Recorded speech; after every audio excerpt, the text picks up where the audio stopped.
All right. Yeah, I got my track going, dude. We're ready to roll. Hamadi Hump Day. Hump day. Oh man, hold on. Let's get some applause going. Okay.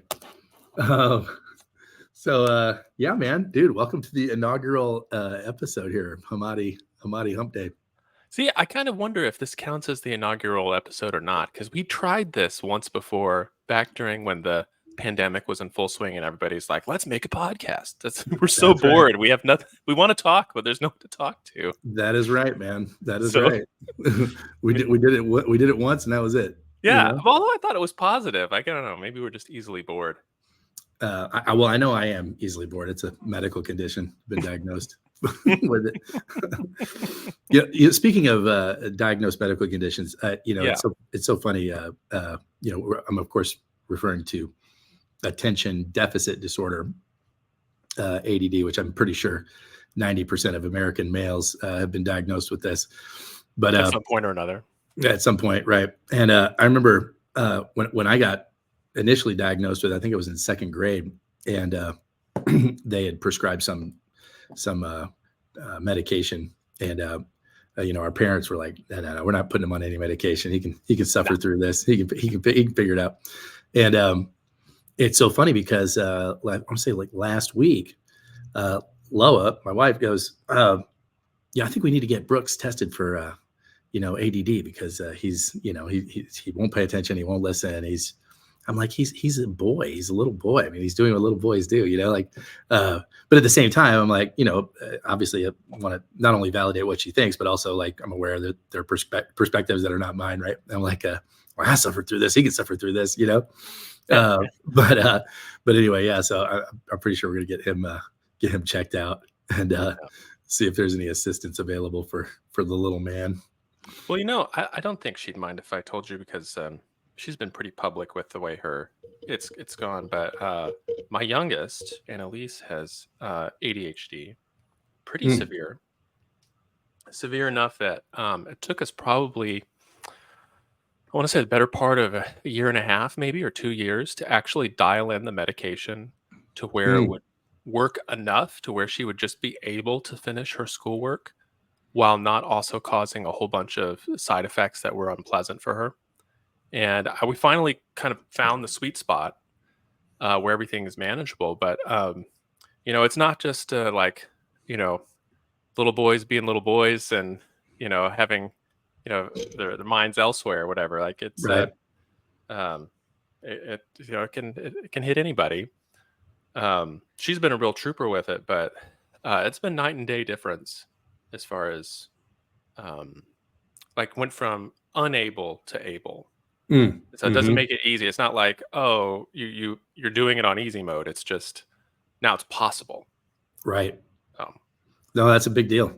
I mean, to me, like it's always interesting every time I discover something new about like how the brain works and the chemistry and all the things that keep that working, and when you're put next to somebody who's, like, for example, one of the parents that's so funny, like all the friends I used to have, a few years ago, it's all like, oh, how do you guys know each other? Oh, well, we all drink at this bar, on Wednesday.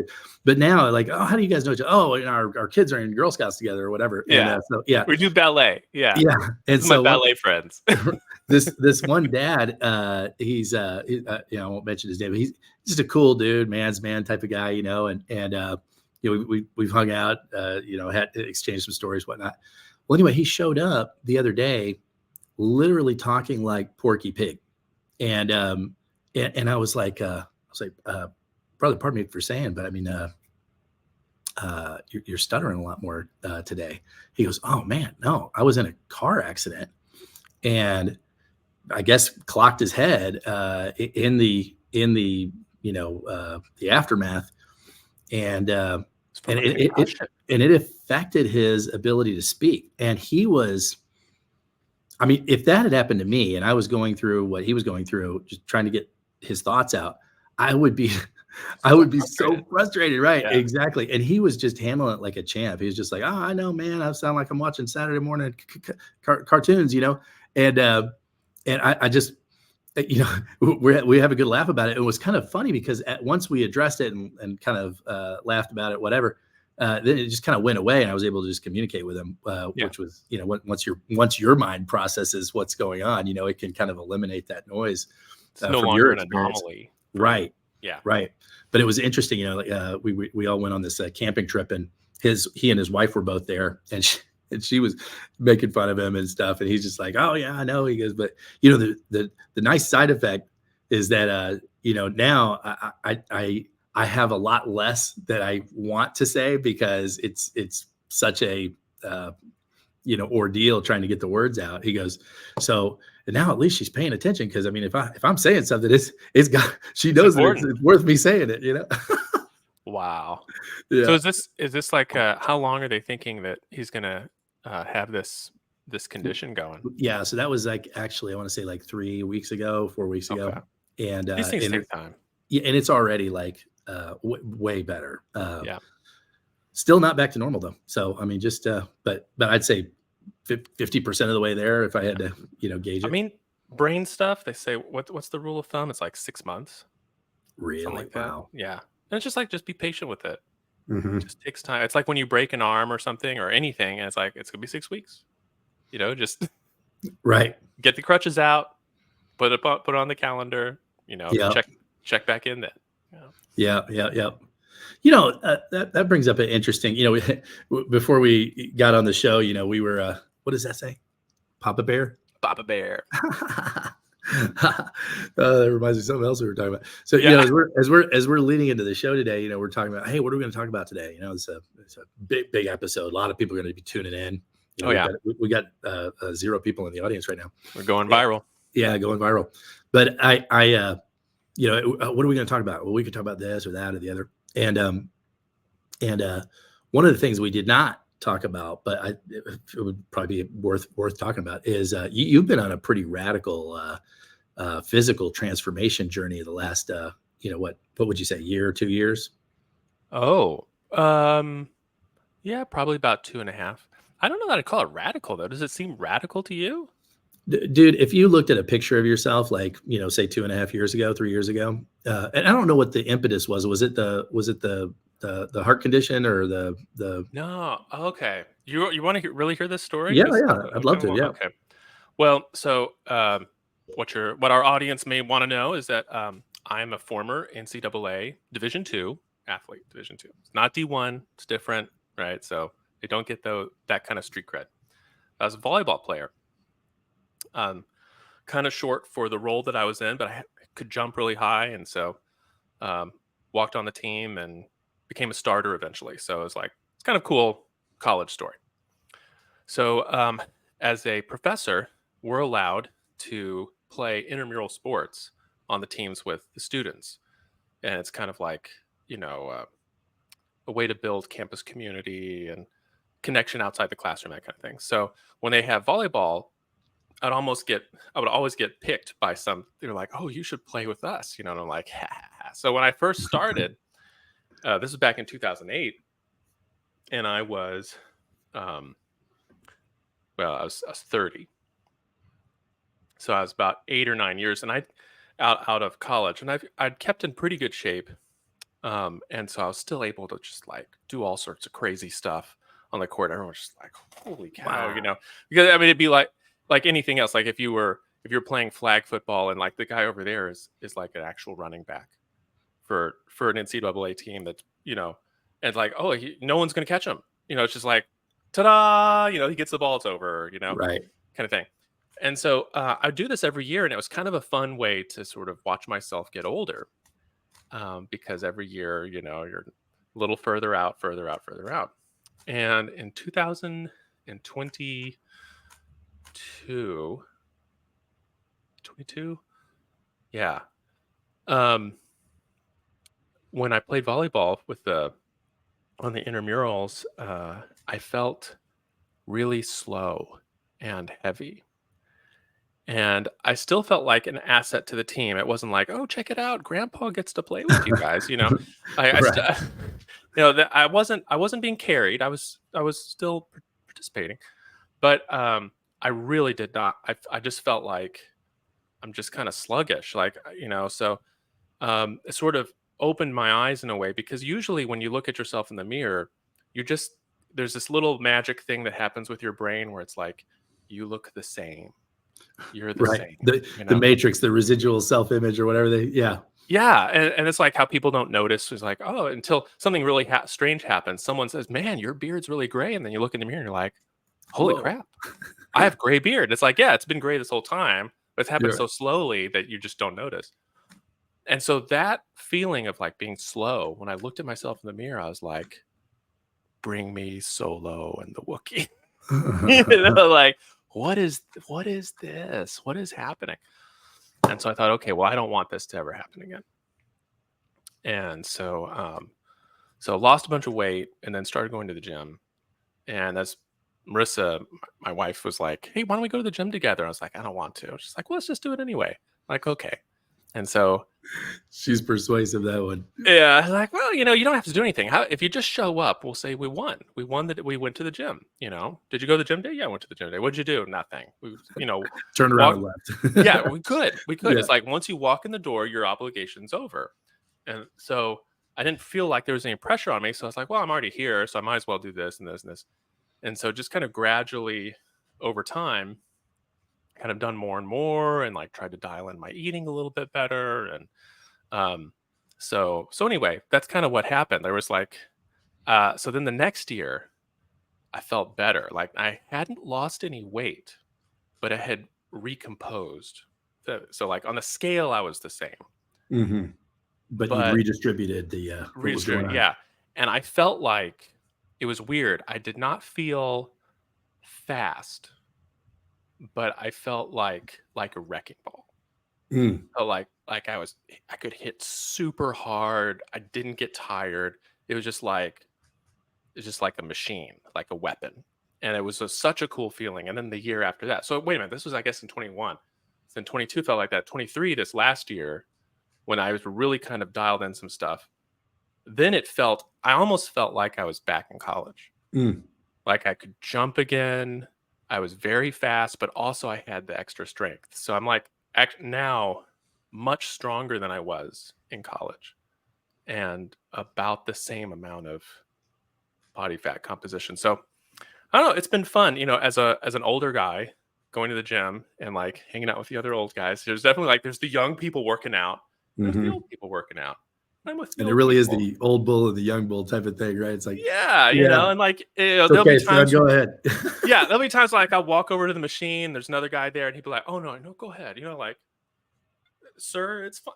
I'm like, Sir. Yeah, yeah, "Sir, yes, I'm sir. sir now. Thank you. Yeah, Right. I'll take it. Why not? Age Yeah, has its benefits." right. Oh, go ahead, But sir. you've been on a health journey as well. It started with that crazy challenge thing, Yeah, the yeah, like like the 75 190 hard. days of something where you It had to wasn't join a what monastery, or right. yeah, Yeah, it was a whole cult I joined. yeah. Yeah. Uh, Yours was more extreme than mine. Mine was just like add one thing here and there and eventually get it's somewhere. You're like, compound do effect. it all at once.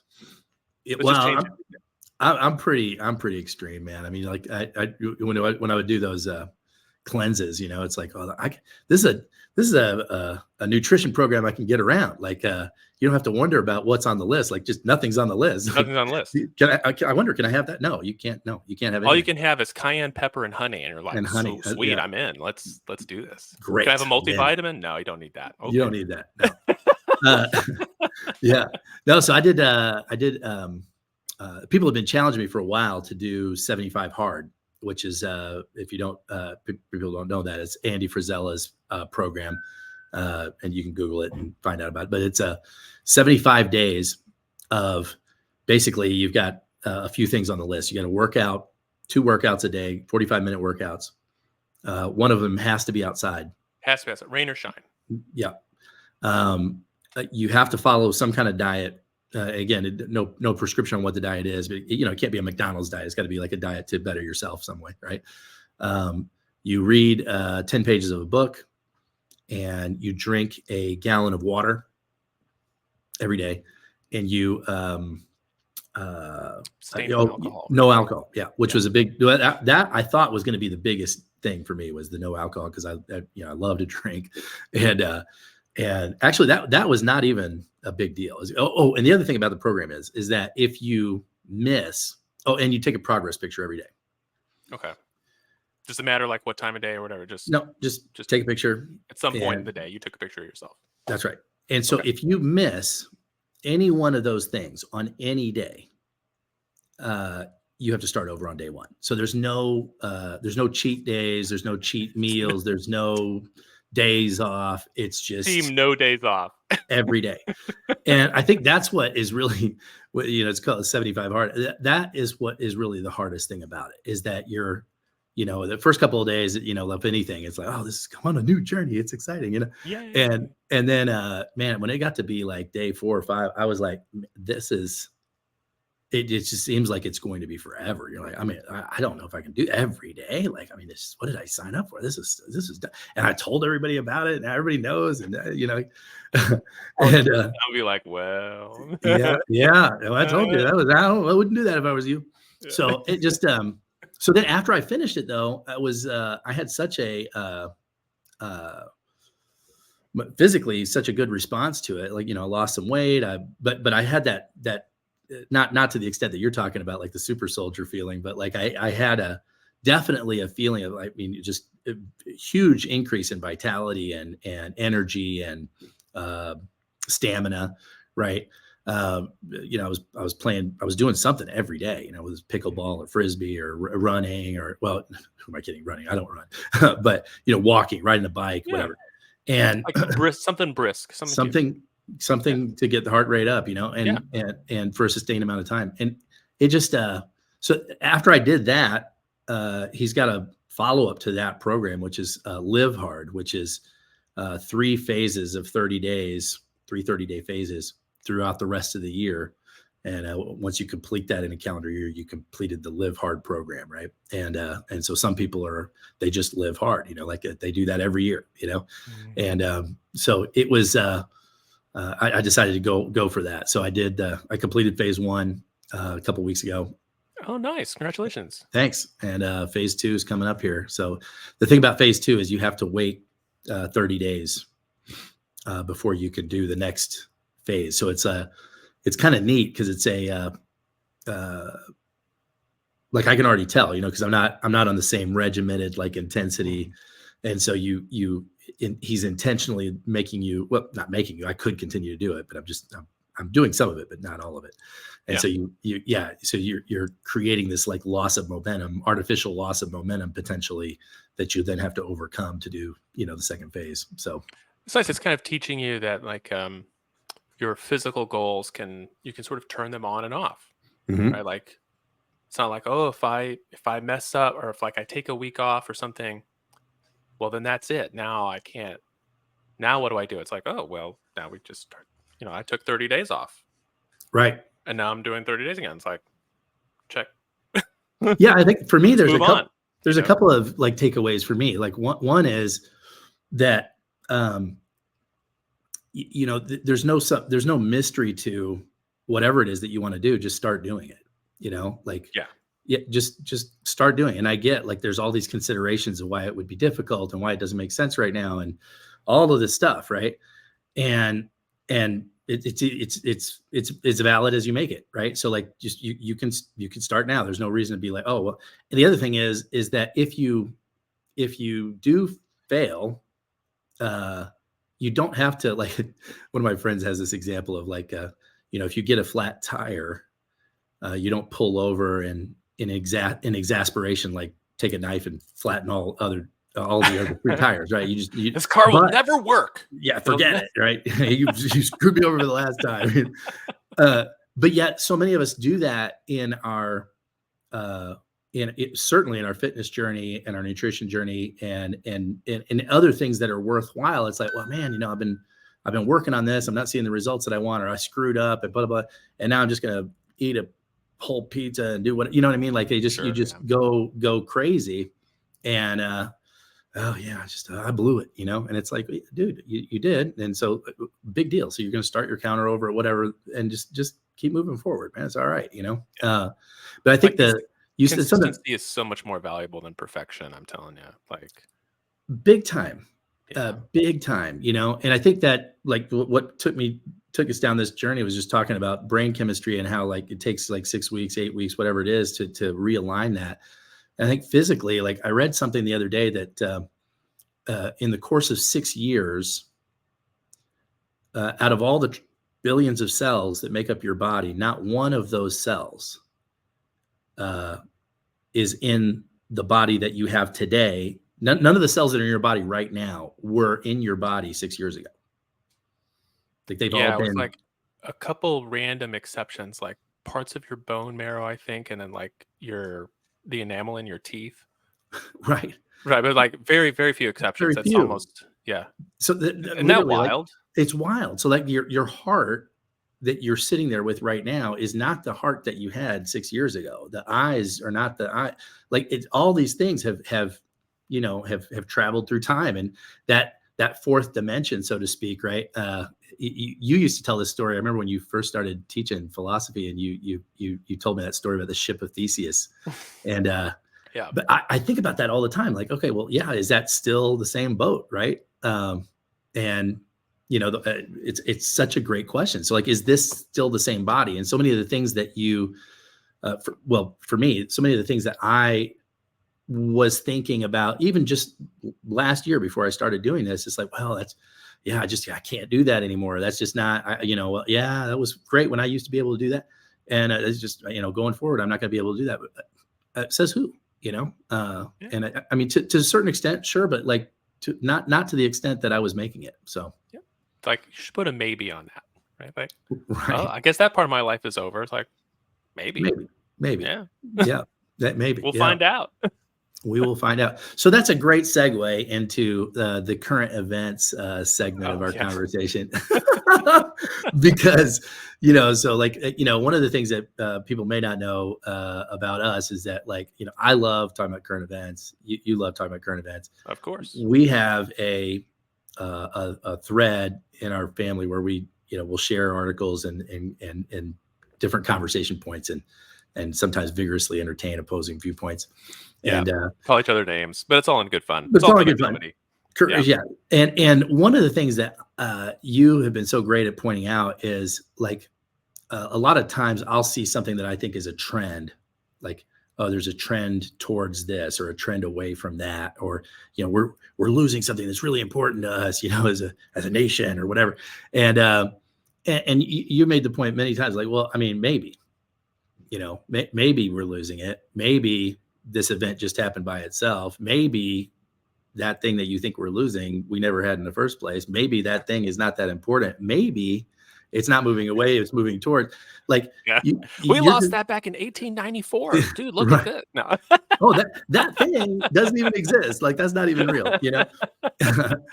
And it's been fascinating to me. Like recently, I've been going down several rabbit holes, and some of them thanks to you. But like, I've been listening to some diverging points of view that have been really educational for me. Like whether it's Joe Rogan or Tucker Carlson, even, like, God forbid. But I mean, that he's had some amazing interviews. He's also a little bit of a I don't know. We don't call anybody names here. We love everybody on the show. We love everybody.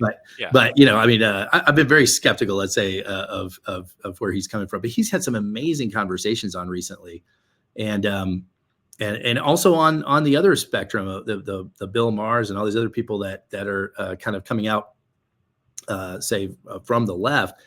There's a lot of voices on the left and right, if we're going to use directional language. Yeah. That are basically saying, hey, everything that you're seeing right now is garbage or not, it's being portrayed in a way, and we're creating things that are literally nonsense, and then arguing about these things. I don't know if you want to speak to that, but like that's to me that's been probably the most fascinating development in my own way of thinking over the past, I'd say, several months. is looking at things that I just can't buy into that narrative, you know? Mm-hmm. I used to recommend that people watch the Star Trek episode Day of the Dove once per year. Oh, is Just that the one with the a alien reminder. that gets energy from conflict or whatever? From conflict, yeah. So it's like hovering around the ship, and then like wherever it is, people just like start fighting each other. And it's about whatever. They have drama, and they'll, if there isn't a reason for them to fight each other, they'll kind of imagine one. It's like, oh, that guy, he killed my brother or whatever, and it's like, you don't You even don't have a have a brother. brother. You Yeah, don't even yeah. have a brother. I remember. I It's like, remember that. oh, Yeah. we're like in blood vengeance now over something that's not even real. And like they basically, the two sides independently unilaterally disarm. It's like, I will like refuse to fight you now. And it's like, yeah, okay, you can cut me up. We'll just come back and do it again, because like the fight never ends. It's not about winning the fight. It's about keeping the fight going. Mm. And so both sides realize this, and then they're like, we have to like reject the impulse of this alien entity.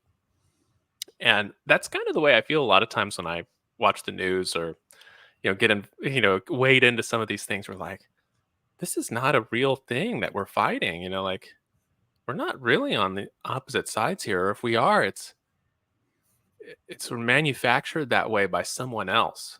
Like, Mm. we're not benefiting from being on opposite sides. So why are we doing this to each other? Mm-hmm. And like there are opposite. I mean, there's genuinely difficult problems out there. And some of this does get played out in politics. So like one that we're currently in the middle of, I think we're about a third of the way through, it's my guess, is the reaction to losing the constitutional right to abortion. This is a real issue. People's real lives are going to be affected by it. Right now, there's too much variety between the states. And so like, yeah, just crossing the border, now something becomes legal or illegal in a really dramatic way. And it's okay to have some variation between the states, but that's too much. And like, It's like those fireworks stores that you see in yeah, South it's right across Carolina. the county. Yeah. Right. Yeah. Welcome to South Carolina. Get your fireworks. Yeah. Get your fireworks. Yeah. When you take them back, don't let anyone see them. Put Right. them in the trunk. Hopefully you don't get searched on your way back. And it's just like, okay, we don't really want to have, it's okay for the fireworks, or it's okay for liquor to be sold in a grocery store across the state line, but not on this side. Fine. But for something like that, maybe it's just too much variation. And so you have a bunch of states trying to figure out what to do now. And I think we're about a third of the way through that process. And that's hard. I know that's a real thing, some of the stuff though, like is like those kind of issues are just being drowned out by, team red, team blue, or, forces of, insert the label here, Mhm. MAGA versus the, snowflake brigade or whatever. I don't know. Whatever labels people use these days. Yeah. I think Pinko is that's too old, right? Yeah. Dude, No, that's they the don't Pinkos 50s, anymore. man. Right. Right. Yeah. 1950s call. They want their propaganda. They want their propaganda back. Yeah. Well, it's funny. I just watched. Have you seen that show Fallout? Mm-mm. Mm. I watched the first episode. Okay. Very interesting. I just haven't had time to go back. Yeah. So, I wasn't even familiar with this game. This is how out of touch me I neither. am. Yeah. I've never played it. So I guess the first game came out in '97. Was Fallout 1, and it was a PC role playing game basically, and now they're on. I mean, they've I think had 7 different games, or Fallout 4, and like 3 spinoff games. Wow. And the latest one is like PlayStation, Xbox, whatever. I mean, just sort of full on like what are the Halo type game, right? Yeah, like yeah. First person, social game. Like you can get your friends in, and you guys can be a squad and whatever. And what's interesting is, shoot, we can't talk about this. So there's an interesting, because I don't want to spoil anything for you. But when you get done, we'll talk about. Okay. We'll segue from the conversation we were just having into that. But Okay, for those of you guys that are watching this and you haven't seen Fallout yet, highly recommend it. It's good. It's Okay. one of the best certainly the best video game adaptation I've ever seen, and high quality. I mean, there's just the absurdity of some of the scenarios are just, the idea is that it's after nuclear war. People are living in bunkers and stuff. Correct. And then 200 years in the future, they emerge from these bunkers to ostensibly rebuild civilization, and to find out that civilization has already been rebuilt, and in a somewhat different way, I assume. Totally different than what you think. Yeah, exactly. Yeah, but it's funny because so I was watching today.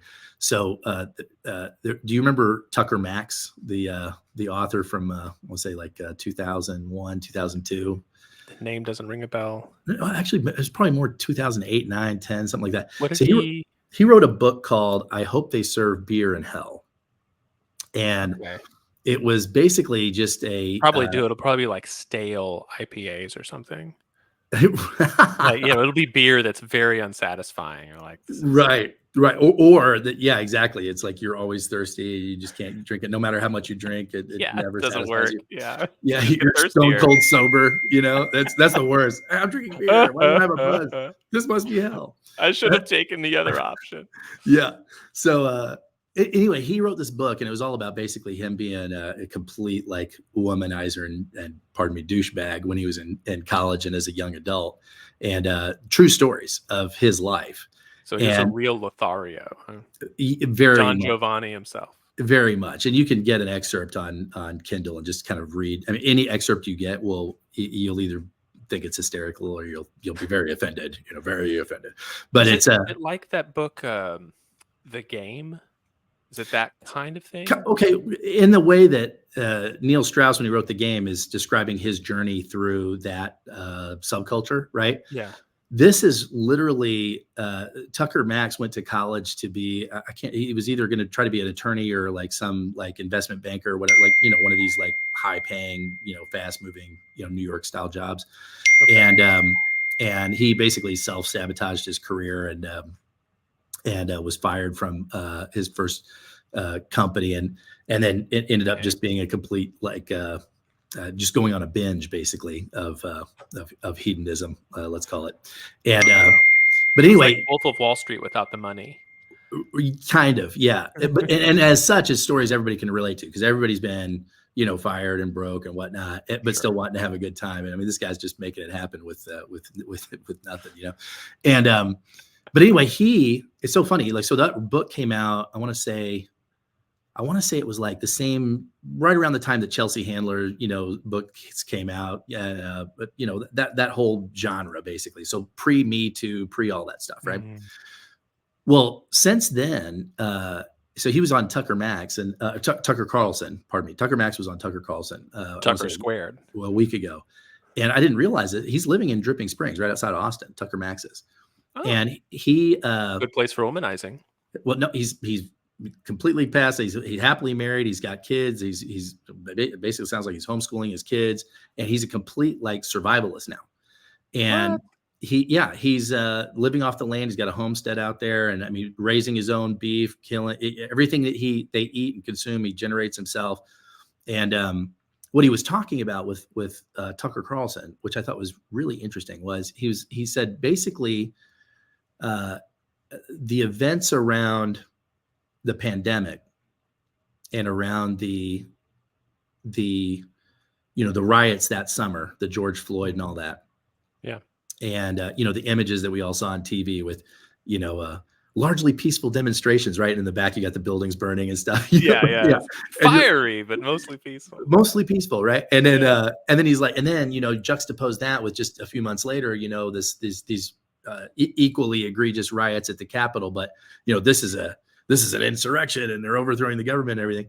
And he's just like, look, I mean, like, obviously, frustration on both sides. I mean, like, if you were an alien from another world looking at these, you'd say like, these are remarkably similar events here. People upset with the power structures in existence, right? But the narrative around them was obviously like completely. And he realized, well, he came to the conclusion that like that. And he made the point. He was like, it's so interesting. He goes, dude, I wasn't conscious of the fact that, I grew up in school, read the history books, and you learn all the stories about American history or whatever. And I was like, yeah, whatever, get my grade and move on. And he goes, it occurred to me like, oh, we're seeing the end of the American empire. Like this, he's like most guys. I certainly am this way. I don't know about you, but are fascinated with, like, say, the Roman Empire and the Mongols and even Nazi Germany. Like these Napoleon, right? These massive, like, expansionist. Sure. The British Empire at its height under Greeks, the Victoria, right? Assyrians, The Greeks, right? Persians like us. Alexander, We did it. We Persians, did exactly. well. You have these empires, and they expand, and then at some point, they fall and they contract and they crumble or whatever. And he's like, he goes, I didn't even know we were in an American empire, and all of a sudden I realized, oh, we're at the end. And he goes, it's like those experiences that you have when you, like, learn this fact, and then that one fact, you look backwards and you now reinterpret all of these other events in light of that new fact. And you're like, I thought I was watching this, but I was watching that. And like this other paradigm that I was just exposed to actually better explains all of these other things. Right. And he's like, it was obvious to him that we're witnessing the end of the American empire. And at the end of empires, bad things happen.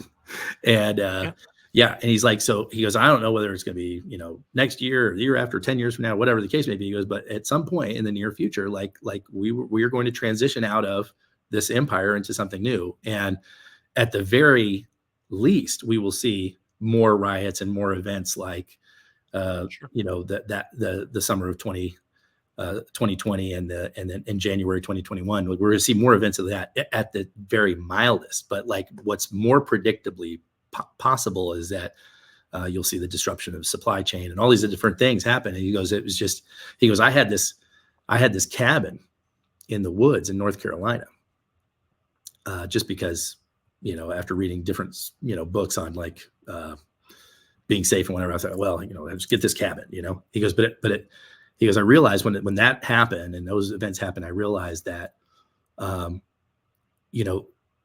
like, if you watch all these, like, post-apocalyptic shows and books and whatnot, and just look at history, like, survival in the aftermath of whatever a cataclysm might be is always found in community. However, it's a small community that you can control, or at least very directly impact yourself. And he goes, and so we picked the state that we wanted to live in. We picked the community we wanted to be a part of, and we got a bunch of land in that community. And then, I'm teaching my kids, and they're learning. We're doing for ourselves as a family in preparation. And I thought, man, that is, I thought of Brian, our other brother. I'm like, man, he should watch this interview. I could see him. Like he would dig this. Yeah. But it's interesting to me because I think, we sit around and talk about these things, and, like almost like an intellectual exercise, like, oh, well, what do you think about this? And how does this align with these values? But there's a reality underneath these events that is going to be painful to an extent that I think that people aren't evaluating to the extent they should be. Yeah. I don't know that it's going to be that bad. I'm one of those optimistic, apocalyptic people where, for an anarchist, that's quite a statement. Yeah, thank you. Well, because I think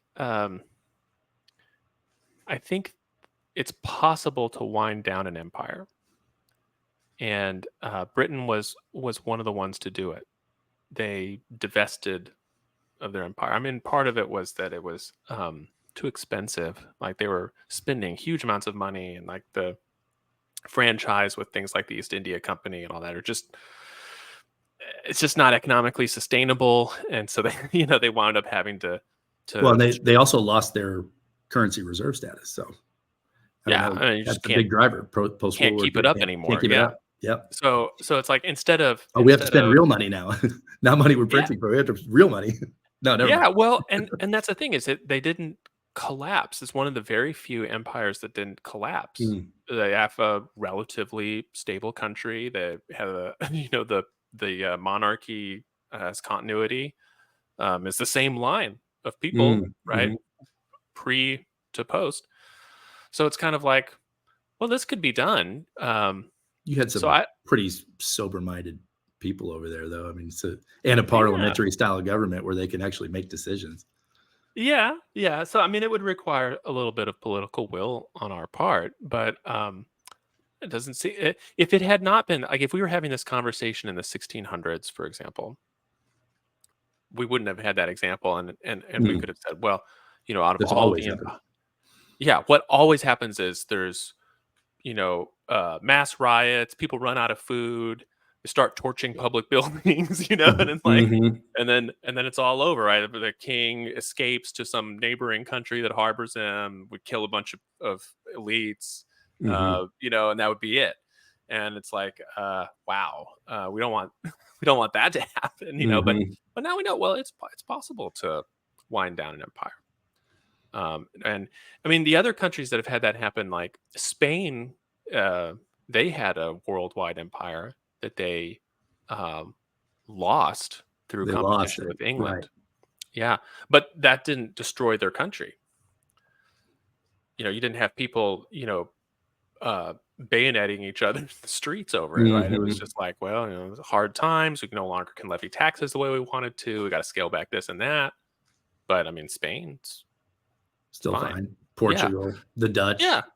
Yeah. Oh, yeah. I mean, the Dutch is another like they had a huge global power. This tiny little country. Hmm.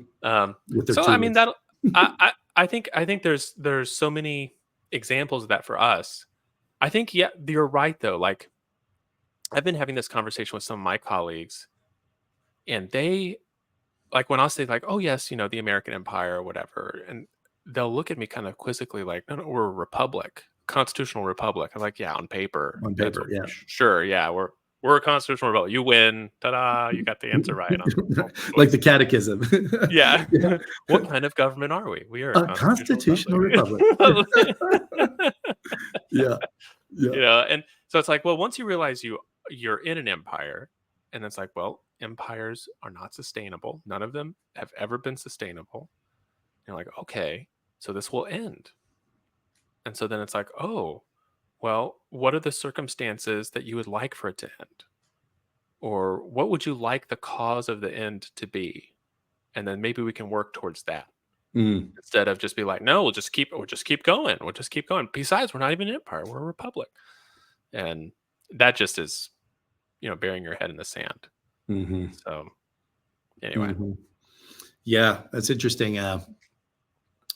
Just thinking of all the other when you're bringing up those other countries and their transition from a larger global footprint, let's call it, to whatever they are now.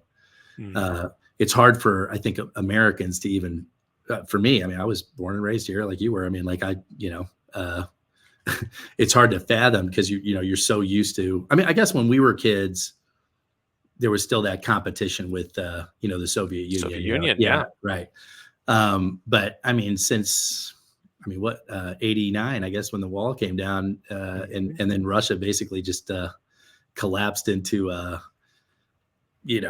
mafia rule and whatnot, for Yeah. those several years in the 90s, right? It was kind of like oh, we won, right? And since then it's been you just have I've thought of, way we're on top, we run things, and it's, I We're a think, moral force for good in the world. America more is the right. world's last best hope. Yeah,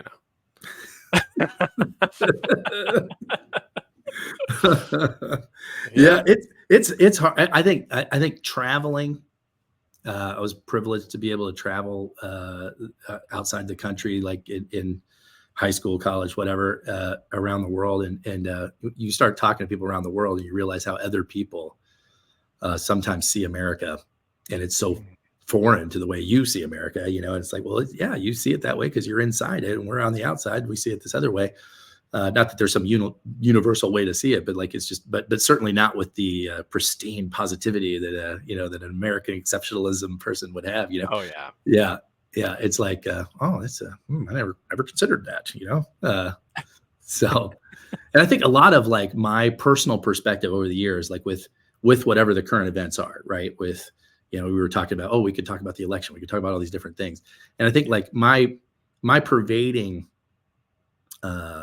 point of view on most of these things, election, abortion, taxes, education, healthcare, whatever, has been from the standpoint of how can this work better, right? Like this thing that we're doing here isn't working as well as it could be. How can we address these things and make some improvements?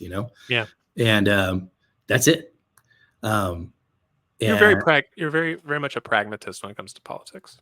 yeah, but I think I'm kind of uh, I don't want to call it like evolving, but like I don't think that there's a. I've realized lately that I'm definitely in the minority of people. There's not a lot of interest, I don't think, today. And you can comment on this. I'd be curious your viewpoint. I don't feel like there's a lot of interest in that. There's a lot of interest in those people are trying to destroy our country, and we need to stop them. And you could apply that label to either side, like Oh yeah, they both have the same. yeah. And I'm in no way saying that both sides are equal in their level of like evilness, inattentiveness or lack of accountability or responsibility. Sure. I'm not saying that. Okay, I do have an opinion about that, but there's very much that attitude. In fact, I had a friend of mine who had approached me recently and said she was aligned with a cause that I've been very in favor of in the past. And was like, hey, we're starting this campaign and we want to raise some money and we're going to recruit some legislators and and I'd like to recruit you to be involved in this and hear my ideas on how you could be involved. And I literally was like, I really appreciate it. I'm honored to be asked, and I am not your guy, because I don't think there is any appetite whatsoever for what you're talking about. I think you're going to raise a lot of, it's like the tempest in a teacup. You're going to raise a lot of money, potentially, and you're going to get a lot of articles written, and there's going to be sound and fury. Signifying nothing. Yeah, exactly. So I don't know. What are your thoughts about that? That's an interesting one. What do you think? I think usually improvements can happen when there's a general will for a particular solution. So one like marijuana legalization, for example. I was actually about to say that. Like, I think there's a very wide spread on both sides. I mean, you do have a few groups that are like, it's a gateway drug, it's going to be sold to children, all that kind of thing. Reefer madness.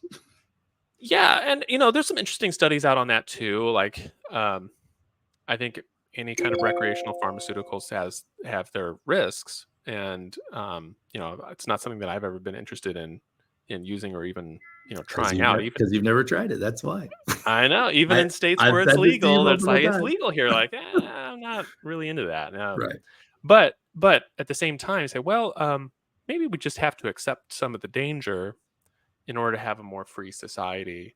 And we accept those kinds of dangers all the time when it comes to prioritizing people's freedom. And maybe this is one of those. And I mean, you see a lot of similar arguments or similar conclusions from different arguments from both the left and the right. So, like the latest, I think in 2000 and I want to say 15 or 14, someone in the Texas Congress, a super right-wing guy, sponsored a marijuana legalization bill.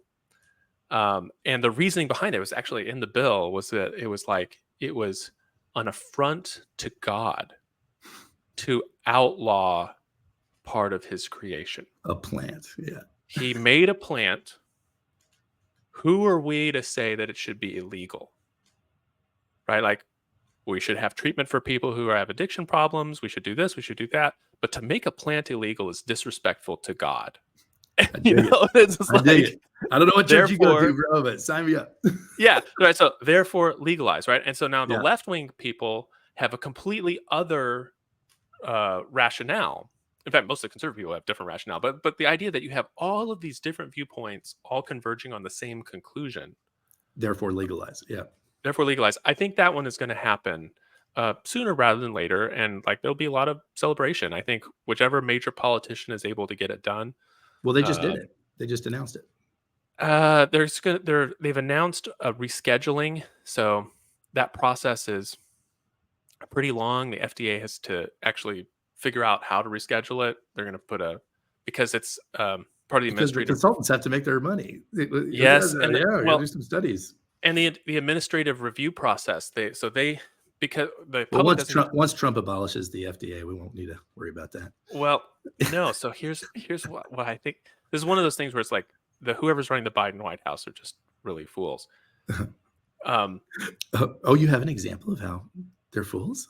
Please. well, yeah, yet another, right? Yeah. Um, so this process is really long and it includes mandatory periods, waiting periods, where the public gets to comment on the proposed rule, and they have to come back with making changes that respond to those comments and all this other stuff, right? By the time it actually happens, if Trump wins, it'll be while he's in office. Hmm. He will be the one, if To the take credit for it, FDA yeah. goes through with this, that he'll be able to say, "Oh, based on blah blah blah, we finally done it. You know, weed is now legal," and everyone's like, "Yes, thank you, Daddy Trump." You know, and it's just like, if Biden wanted to do this, he should have done it a year ago, so that Mhm. he could be the one to announce it during an election year. But now, all he gets to announce is the FDA is going to start working on it. Like, it's just strategically such a blunder. I Mhm. feel kind of sorry for them over this one. Like, I don't I get it. don't. I don't. I don't They're get it. completely inept. Completely inept. Yeah, Yeah. but I think there's going to be a lot of stuff like that. I think what a lot of people call socialized medicine, although you and I would call single payer. I think that one will eventually happen. Um, there's going to be some hard conversations having to do with rationing of healthcare and the ability to access very expensive procedures that have very low potential outcomes. And it's like, we're going to have to be okay with the Those government telling conversations people. are already happening, though. I mean, like insurance companies make those decisions all the time. I mean, that's their job. Yes, yes, but there's, I think, something kind of distasteful. There's one thing we're saying, my insurance companies, I hate them, everybody hates them, or but it goes through my employer, there's nothing I can do about it. Right. But if it's your own government telling you, sorry, you got to die, there's something about that feels really nasty to us. Mm-hmm. Unless it's in wartime, and even then, like, to be drafted feels like really gross, especially after Vietnam. So I don't know. I think that one will happen as soon as we get over that. Be like, hey, if you're going to be told to die by somebody, at least let it be your elected government, instead of Rather than these so, corporate ladder climbing faceless profit boardroom making monkeys. corporate. Yeah. At least someone that is democratically accountable, because someone's going to be telling you, because the way medicine is now, the options are so, I mean, it's amazing. Mm-hmm. But all of those have incredible costs, Mm-hmm. and there's only so much money to go around, and people need medical care, and so this is going to happen. It's just that one, we're closer to that point of like everybody's on the same page with something like marijuana legalization, and we're getting there with single payer health care. But it'll Mm-hmm. happen. I think it'll happen. I'm like I said, I'm the optimistic nihilist. It's like, it's nothing, but it's fine. Well, I always do. I always feel better after talking to you. I was looking for a better adjective there, but better. But I do. It's like yeah, like we'll have some text exchanges. I'll be like, what is it? Where's his mind at? What is he thinking? Yeah, this is really depressing. And then we'll talk. I'm like, oh yeah, it'll be fine. The words on the page sounded kind of harsh, but it's okay. It's all good. Dude, but before we go, we have to talk about this. You told me we would talk about this issue. Oh, okay, you start. The bear. So if you're listening to this the later, bear versus girl, right? Bear versus man. So if you're watching this later, this is like so many viral things. It's gonna be disappeared from our consciousness very soon. Like the green and blue dress, right? Yeah. Yeah. Or Yanni versus Yanni. Laurel. Yeah. But today, the big question that's running through TikTok and YouTube Shorts and Instagram and everybody else that wants to do short form content. What would you rather? Would you rather be stuck in the woods with a man or a bear? Presented And to ladies, to basically, is the women, question. yes, this To women, question is yeah. presented to women. And the answer is what did you say it was? The It's percentage? so 7 out of 8 women respond bear.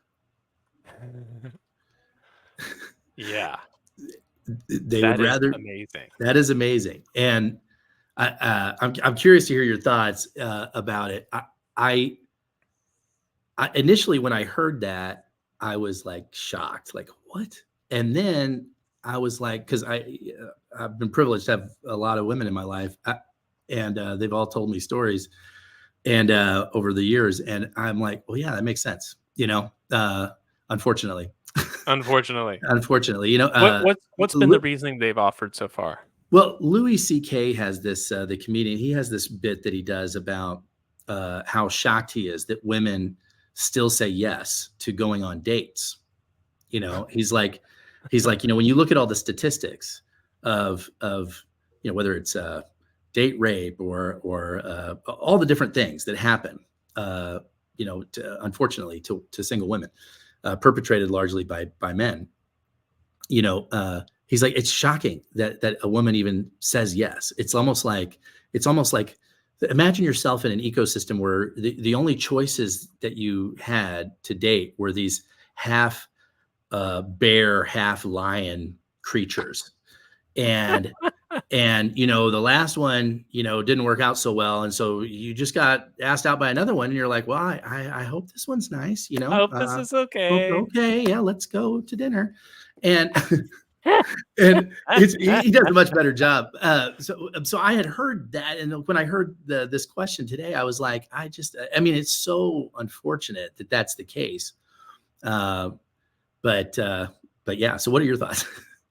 Well, so of course, when I first heard it, being male myself, I was like, there was a little bit of a sting. Like, I'm not dangerous. Like, what are you talking about? I've never hurt anybody. I'm the guy that like You rescues. identified with the protagonist in the yeah. Yeah, like I'm the guy that rescues wasps from the pool. It's like, oh, he's Yeah, missing. So you've I'm always like, been crazy with that. Yeah. scoop him out. And Yeah. it's like, That's a I'm his. wasp. It can It's die. no, it needs Serves us. no useful We function. It can go I away. can do something to help. Right. So it's like, why would anybody be scared of me? And so that was my first reaction. And then the more I thought about it, so there's in 2022. So I looked this up because I was just kind of curious about this. In 2022, there's a number of murder offenders in the United States. They broke it out by gender. So the murder offenders, the total number is about 27,000. This was what year is this? 2022 Okay. in the United States. So the United States, just our country 20,000 people. 27,000? 27,000 people ish killed somebody. Okay. Now 6,000 of them murdered them, like premeditated, like they went out to kill them. Well, yeah, it doesn't. They didn't run over them this with is a car. murder. This is the murder, right? Yeah. These are murders. Legal murders. Yeah. Yeah. Okay. Legal murders. Yeah. So this is not accidental death or something. Premeditation. Yeah. Yeah. This is from the FBI crime statistics. Okay. So 27,000 ish. So of those, 5,800 unknown gender, which I think just means like unsolved crime. Like we don't know who did it. Oh, I see. Yeah. So we just don't know. 15,000, a little over 15,000 of them were men. And so that leaves 7,000. Oh, I totally get it. I messed it up. Yeah, 22,000. So 2,000 of them, 2,100 are women. Oh, wow. So now men, 7.5 times more likely to be the murderer. In fact, let's just say all 5,800, all 6,000 of the unknown ones, we'll say they're all men. Or women, you mean? No, we'll just say they're all men. Oh, okay. Yeah. So like, they're just more clever at getting away, I guess. So then you've got 21,000 versus 2,000. So 10 times, right? It's the worst possible case scenario. So how many people do you think are killed by bears every year?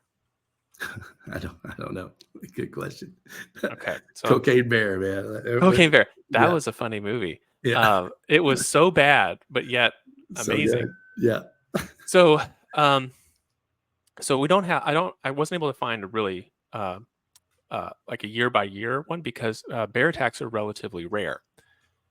Around the world, the entire world, so not just the United States, not just like black bears or grizzly bears, around the entire world, there are about 40 bear attacks every year. But how many bears are there in comparison to how many men are there on the planet? Well, I don't know about that. I'm just saying Yeah. if we're But I hear looking you. at It's a North America, microscopically small number. Microsoft, if we're talking about North America in the 2020s, okay, so this is No indication of whether these bears are male or female, though. I notice. I'm assuming they're all female, but anyway, 13 bear attacks In North America. in the 2020s, so multiple Oh, years, right? 2020, 2021, 2022, 2023. So 4 a year, basically. 13, yeah, so four per year versus 2,000 female murderers. If you were going to be stuck in the woods with a bear or a woman, I'd choose a bear. You should choose the bear. Choose a bear. Now here, so then I thought, okay, well that's really funny. Actually, I was like, yeah, take that, women, But it highlighted something for me that I thought was really kind of forgotten by a lot of people, and that is that Homo sapiens, our species, is a remarkably dangerous species. Just in general, we're very dangerous. We don't have a lot of equipment for it. We don't have like the claws and the teeth and stuff, but we're very inventive. We hold long grudges. We're vindictive. Yeah. We can be angry at person A over here and then attack person B over there. Proxy, and maybe not even be aware of that's why the aggression, right? So we're an exceptionally dangerous species, and sometimes you get like little reminders of this. So in the UK, there's a petition underway to ban kitchen knives with sharp points. They're like, look, if you're a chef, get a curved blade like a Santoku. Not gonna hurt you. Yeah. Don't get one with a point. And you're like, why not? So, well, there have been what they call an epidemic of stabbings in the UK. Because they took away all their guns. That's the problem. Well, so you want to lower stabbings, give people guns. Well, so yes, so much less convenient. Yes, in a kind of ironic way, they got rid of the guns, and I think what happened was they thought to themselves, if we get rid of the guns, human beings will be less dangerous. Right. It's like, no, we'll figure out a different way to kill you. No, we'll do it anyway. Yeah, like we don't need the guns. We can find something else. Right. And so now they're still thinking that way. It's like, well, if we prevent people from stabbing each other, like slashing wounds, yes, it's very bad, but it's very hard to like kill someone unless it's across the throat, like to slash at them versus to stab. So if we make it to where no one can stab each other with a kitchen knife, human beings will now be a safe species. And it's like, no, we will never be made a safe species. So I refuse. It was like, I will not be safe. Well, it's never going to happen. Right. I'm safe, probably, right. Maybe, but no one knows that except for me. Right. We're very unpredictable. It's like the people that have like those attack dogs where they're like, well, they're very well trained, and they've never shown any aggression to me or my family. But every once in a while, you do hear about one that like tears the face off of mom, and you're kind of like, oh, and they will say like, we never saw it coming, we never saw any kind of thing, and they're like, well, yeah, it's because that breed is dangerous. You never see when they snap. They could be thinking about it for years, and they'll never let on, and then they do, and now you just have to deal with the aftermath, and it's like, oh wow, like humans. Right. You just described humans. Mm-hmm. So, you know, I think I have. I mean, the statistical question about like, hey, bear encounters versus human encounters, and you know, okay, like that's an interesting question. Like how factual it is. Like I said, well, a bear encounter, you see him way over there, and because you're on one mountain ridge and you see it, and so you're like, well, I'm gonna go the other way now. It's like, what if it was like Well, within 10 well, feet? those people have never seen The Revenant, so I'll put that Yeah, out there. yeah, They yeah, could come up quick. yeah. But like let's say we're saying, well, okay, you have a choice. You can either pass within 10 feet of a random man. We'll pick a man at random in the whole planet. You have to pass within 10 feet of the man, or you have to pass within 10 feet of the bear. I think maybe there would be a different Hmm. issue there, right? Where like, what does the encounter look like? How close are you? Can you get away? Can you not get away? Like Hmm. what's happening? Are you worried that the man is going to like follow you around, stalk you while you're doing this? Because a lot of times bears don't do that. Hmm. So it's like that's a really weird statistical question. But I think it's fun to be reminded sometimes. Human beings we're like savage, dangerous creatures. I thought you So were supposed to be the optimistic one, man. well, You I just am. ended our show on a downer, but I love it though. No, It's I don't. good. But It's here's, good. I don't think it's a downer though. No, I'm giving you a hard time. I think it's Yeah. actually like I think when you like, and I think this is we can say this one for next week, but I just think when you when you choose to look at things the way they are instead of the way that you wish they were, I Mhm. think you gain a lot of personal power and clarity. Just, I mean, we all wish things were different, and I mean, maybe the things that I wish were different are different than the things you wish were different. But there's nobody that's walking around that's going, everything's perfect. I mean, we all wish that there were This things that is were different, great. right? And the thing is, once you realize, no, this is the way things are, and like I heard the argument a long time ago, and I discarded it, but I now firmly believe it, that the founders, when they wrote the Constitution, the founders of the government, they knew that mankind was uh, difficult to organize and filled with hubris and all these different things, Yeah. and intentionally designed the government to have power separated and almost at cross purposes with each other, Yeah. to because taking human nature into account, where Yeah. previous forms of government had basically like ignored the fact that people can be assholes, pardon me, Yeah. and just, yeah, oh, like, well, yeah, the people know what's right. The people don't know what's right. The leaders don't know what's right, and so let's get people competing in these cross, canceling out ways that things can get done, but it takes a while, and things move, at their pace, and there's a lot of wisdom to that. A lot of the things that you chafe about, like, "Wow, I wish we had, a different system where we could get things done." It's like, well, do you? I mean, as long as they were the things you wanted done, sure. But like, imagine that the other people were in charge. You would be They're really gonna get glad stuff that done. Do the you want them to system get doesn't stuff work that done? well, right? Yeah. And so, I don't want them to get anything done. right, I want to be arguing about who should be the Speaker of the House. That's what I right, want. right, Yeah. exactly. Like, oh, this guy's bad. Like, Yeah, good luck with that, guys. good luck. Good luck.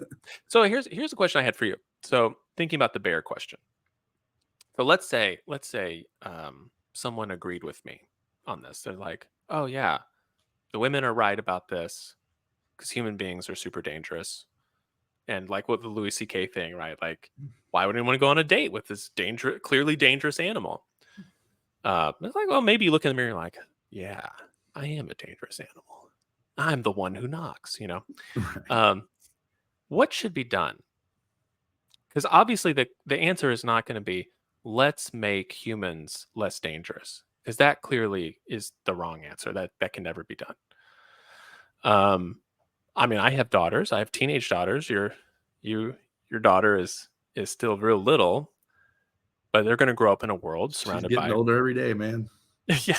Well, Yeah. I mean, I like to think about, Claire, my oldest, is turning 18 here in a couple months. It's like you're going to be out in the world with a bunch of dangerous animals. Um, so what should be done about this, do you think? So it's a great question, man. So I'm reading this book right now called Whirlwind, and it's a novel about the Iranian Revolution Hmm. in '79 when the Shah was deposed. The Ayatollah came in and took over, and they created the first ever, well, in modern history, Islamic nation, Islamic right? Republic. Yeah. Yeah. And it still says, on the passport, Islamic Republic of Iran, right? I mean, and you think about like all these restrictive, Islam, you hear Sharia law, all this stuff being bandied around. None of the countries in the Middle East, like, I mean, Saudi Arabia, Jordan, Lebanon, you can go down a whole list. I mean, they all have repressive things going on, but none of them are a theocracy, right? Like Iran is This a nation is governed by by God. God, Yeah. and it's very interesting. So it's a novel, and so it follows these different people through the events or whatever. Some Iranians, some Americans, some Japanese. I mean, it's very interesting. And I was struck by, in Iran, even prior to the revolution, when the Shah was in charge, right, and it was very Western friendly, it was still a patriarchy. And obviously, we can have whatever we want to say about A patriarchy, right? monarchy? Patriarchy, and a man says, like men are in charge, right? Patriarchy. Okay. Um, Their society was patriarchal. Correct. Yeah. I mean, it's Yeah, just a gotcha. very man-centered. Man's in charge of everything. The man has the money Well, I and don't know, everything. man. Most of the Iranian men I know fear their wives. Well, but this is what I was going to Iranian say. women are like super outspoken and Well, this is what I and was going to strong. say. There's multiple interactions in this book, and I mean, like, and I've been privileged to know lots of people over my life, and I think there's a complete, almost like an intentional disregard of female power by women, right? And I don't really understand the purpose of it, and maybe we can have a woman on here to discuss with us at some point. But like, uh, one of the responses to this bear question was, well, I don't understand. It was by some guy. It was like, I don't understand this. I mean, if a woman used her female powers on the man, she could get the man on her side, and he would die to defend her, and he would fight to protect her and provide for her, and all this other stuff. Like, I mean, it would be a massive asset to her. Why would she want a bear when she could have a man if she would use her female powers on this man, right? And of course, there's all this backlash against this guy because by females saying, well, it's ridiculous. Why should she have to use any kind of female wiles to get? I mean, like, she should get mutual respect as a fellow member of humanity. Blah blah blah. And in principle, of course, I agree. Like, that's absolutely, you're a human being, you deserve respect, and we should all. And that's just not the way the world works, right? Like, this bear should not eat me, but he's going to eat me if he's hungry. I mean, that is nature. There's no, like, he doesn't sit there debate morality. Only humans do that, and and what's right and proper, right, is in the mind of the person who's thinking about what's right and proper. It has it doesn't exist in reality, like in the actual nature reality, right? Like, this earth, the sun will explode in a few million years and incinerate this planet, and it's not going to care one bit about whether it was right or wrong to murder all these people you know what I mean? Like, Yeah. that's, and in nature there is no right and wrong, and so for whatever reason to not engage with, I mean, look over, I mean, and you don't have to have a patriarchy to understand this. Like, I mean, like, women have amazing power of persuasion, and as do men, right? It's just that men also have, on balance, force and physical strength that they will tend to default to. I think, and again, I'm just speaking in generalities, but like, two guys get into a conflict. I mean, at some point it may end up in blows. Like, we're going to go to the parking lot and figure this out. Right. And Yes. whoever Our wins or prowess at fisticuffs will determine the truth. right. Determine. Yeah, exactly. Yeah. Trial by combat. Right. The Lord will anoint the victor here. Right. Yeah. Well, he won, so he must have been right, because He otherwise must have been right. God would have let him die. Right. So, I mean, but we have thousands of years of history to back that up. I'm not saying it's right or wrong. It's just that is that's the way men handle their business. And the thing is, like, women could handle their business that way. But a way more effective. They have so many assets that we just don't have. Like, they have the ability to, I mean, they have a complete arsenal of artillery at their disposal that we will never. I mean, we could never access it. I mean, if we wanted to, we would never be able to access it. And so I just I don't understand why. There are women that are very, very good at getting what they want and getting outcomes that they want without any use of force whatsoever. And I'm not talking about like just sexual power. I'm just talking about, like, I mean, they're,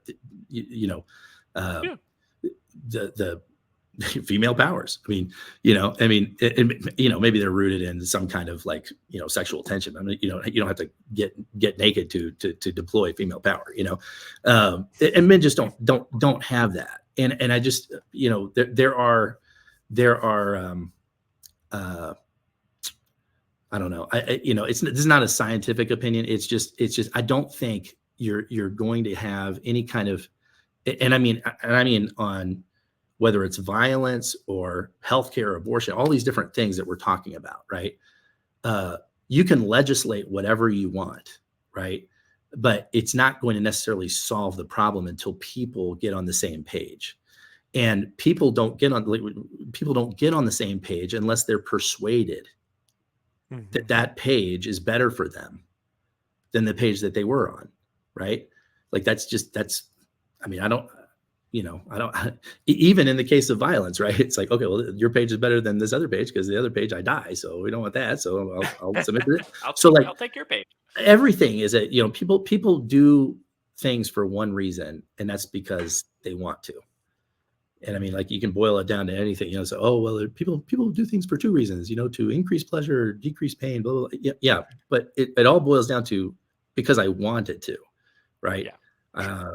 Yeah. I wanted this. I didn't want that. So I made this choice, and over time, hopefully you accrue a deeper lexicon of things that, okay, I realize that this may be painful in the short term, but it's actually gonna be way more beneficial in the long term. Therefore, I choose this better thing, right? But you're still doing it out of self-interest, and because you perceive that somehow that's going to be better for you than the other, like true self-sacrifice. I mean, even Jesus said, like, no greater love has somebody than somebody who will literally, like, lay down their own interests in the interests of somebody else.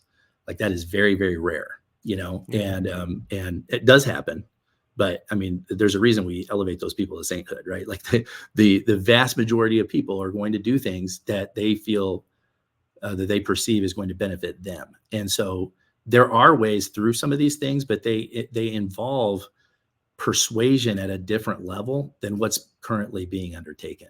And I don't, hopefully, I mean, all persuasion originates in conversation and dialogue. So hopefully that's my hope for shows like this, is that, they get people thinking and talking, Well, just to kind of take that a step further, I mean, you mentioned Jesus there, and I think his point actually went further, right? Someone willing to sacrifice not just for their friends, but sacrifice for their enemies.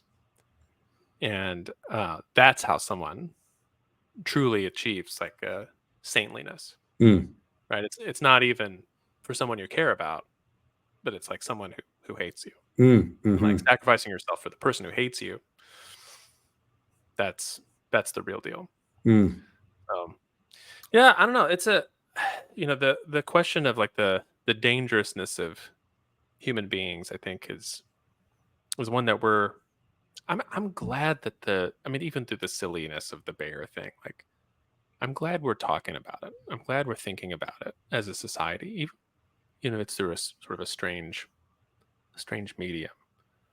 I don't know. I kind of wonder if, like, the thing that I should be helping my daughters do is be able to fight back. Oh, I 100% believe that like, should be part of the equation. Where it's 100%. like, if you're faced with the bear, fighting back is actually not possible. It's too powerful.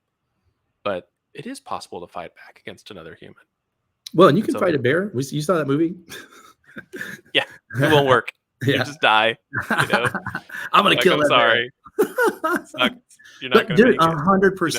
100%. In fact, Kyler was talking to Loa the other day, my wife, about some incident that had gone down, and Loa was like, which it really is amazing because Loa has been incessantly, we don't hit people, right? We don't put our hands on other people's bodies, et cetera, right?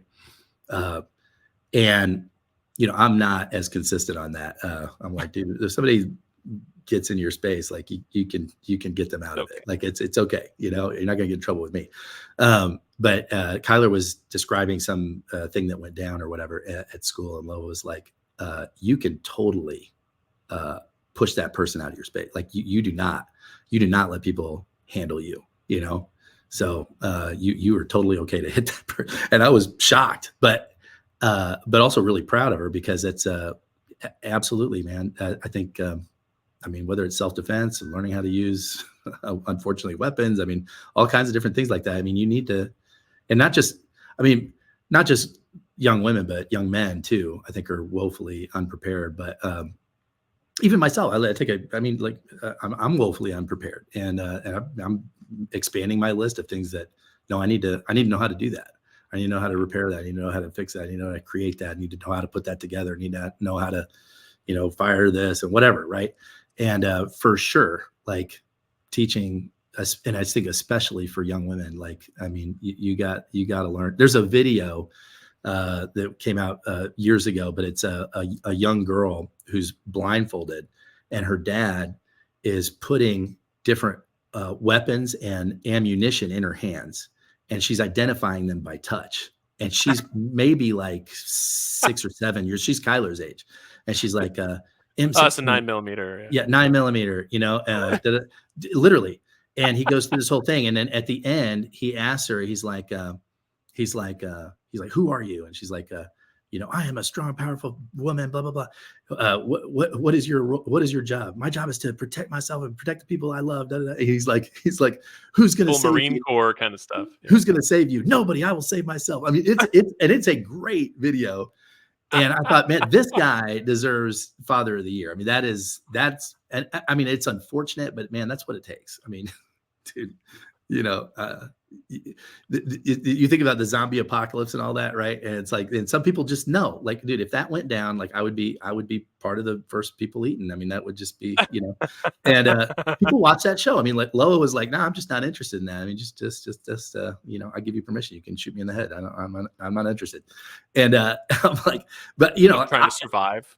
Trying to survive that situation. and deal with the completely upside down morality or whatever you want to call it, right? That look, it's a different deal now. You cannot keep operating with these.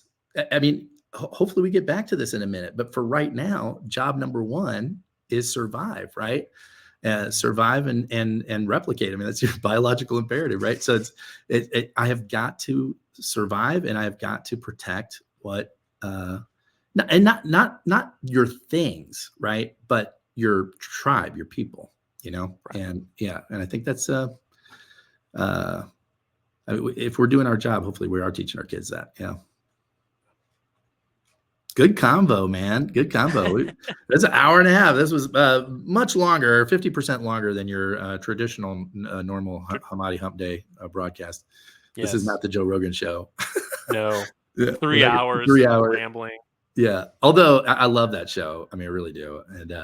And the long form conversation, whether right or left, whatever, I've listened to atheists, I've listened to Christians, Buddha, I've listened to people, all kinds of different persuasions. The long form conversation is my all time favorite. And I think the popularity of that, the ascending popularity of that format, I think speaks only good things to who we are as people and what our society, and I don't mean American society, but our ability to survive as a community of humans, right? I think it speaks great things about what our potential is. That is the ascendant format. That the soundbite format is I mean, even though the TikTok and whatnot, but like you don't remember, there's not impactful. Meanwhile, like these conversations, I mean, you're talking about those ideas days and weeks and sometimes years later. That's powerful. That is one of the things I think has given me a lot of optimism about kind of where we're going as a culture. I remember when we were young, back in the dark ages, back in the 80s when we were young, Yeah. and people were complaining about MTV. And it's like, oh my gosh, it's just like the cuts happen so fast, and this music, I don't even know if it's music anymore, Rotting our and children's brains. running those trains, yeah. And they're like looking at the presidential debates, and it's like just a bunch of sound bites, people yelling at each other. I mean, this is in the 80s. People are saying this stuff. I mean, it's worse now. They're like, can you believe back when Abraham Lincoln was running for president and it was the Lincoln Douglas, and they did these road tours where they would tour together and debate For principles of hours. constitutional government for like 2, 3, sometimes 4 hours. People would take a lunch break, come back, and just listen to these guys talk. Like, man, those days are over. It's so sad. America is going downhill, that kind of stuff. And now when when I tell my students who are 18, hey, back in the day, they had these 3, 4 hour long debates about constitutional government stuff. And they are aware of these and often listen to these long form discussion podcasts. And they're like, yeah, sounds right. Like that's what people do. They listen to points of view for a few hours, really absorb them. That's exciting. That's normal now. I love that. It's refreshing. Yeah. Like Gen Z, man. Gen Z, they're going to save us all, man. They're living in the best times. Yep. They're going to save us all, man. Well, according to the fourth turning, dude, like Gen X, you and me, like we're the ones that have to pick up the pieces after all this falls apart here over the next like 5 to 10 years. And those kids are just coming of age when all that's being put back together, and they get to reap the rewards of whatever the new system is. We're gonna be the wise mentors, right? Which is very sobering. It's a scary thing, I'm sorry, guys. I wish we could give you someone better. The good news is, and there's a country song that says this, but he asked the question, how will I ever be old and wise if I was never young and crazy? And making an excuse for all his bad behavior, basically in the song. But I love that now as a approaching senior citizen age. It's like thankfully, yeah, I was young and crazy. I do have, maybe I'm not a lot of wisdom, but I do have a couple things that I could share here. About a little bit. Yeah, brother, this is great, man. Next week, same time. Let's do it. All right, man. Thank you for our audience of zero. I don't think we had anybody tune in. That's okay. They'll watch it later. It's all part of the archive now. You were witnessing history if you were watching this. Well, and I think if we do this and it's regular and people enjoy listening to it, and they go back and hear this one, then it'll be something worth listening to. Hopefully. Maybe by that time they're like, oh, the bear thing. I remember when that was big. That. Yeah, exactly. Was that before or after Flappy Bird was famous? Right. Somebody will find this in some like charred ash heap, the hard drive that has this episode. And man, you remember this? Whoa. I got to say this one thing real quick, just because it made me laugh. So one of my colleagues is a historian. He studies European history in the 700s-800s, that kind of thing. And I asked him if he ever, when he's making notes, so we're often in meetings, we'll be making notes, we're writing notes in our books, whatever. I asked him if he ever dates it with the full date. So it's instead of 24, 2024. 2024, yeah. Because you never, the stuff that is found, the stuff that's found from, say, when Alfred the Great in England, I mean, they find little bits of recipes. They'll find a receipt. They'll find this. They'll find that. Occasionally they'll find a book of something that's all written in Anglo-Saxon, and it's usually just mundane stuff because it's just random things that survive.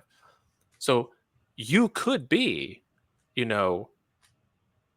academic number 3, this unnamed middle manager in a university somewhere, and we've got one of your notebooks or half of it, and they're sitting there trying to figure out, when was this written? It says 24, but he doesn't reference these things very often. It's 9/11 happened at some point in there, He never talks about it. So maybe this was before 9/11. Maybe this is Right. 1924. And like Yeah. they don't really know. And so by putting the whole date on there, you're like helping out the future historians in case this is the thing that survives. And he looked at me really funny and he was like, yes. He's thought of that too. Yeah. But yeah, sometimes just got to put the whole date just in case. I'm going to Just in start case. doing that. That's a good point. Yeah. That's a good point. Who'll be able to decipher these tax returns without the full date? Yeah. Yeah. All right, brother. We'll see you next week then. Thanks for See ya. watching, guys. Cheers.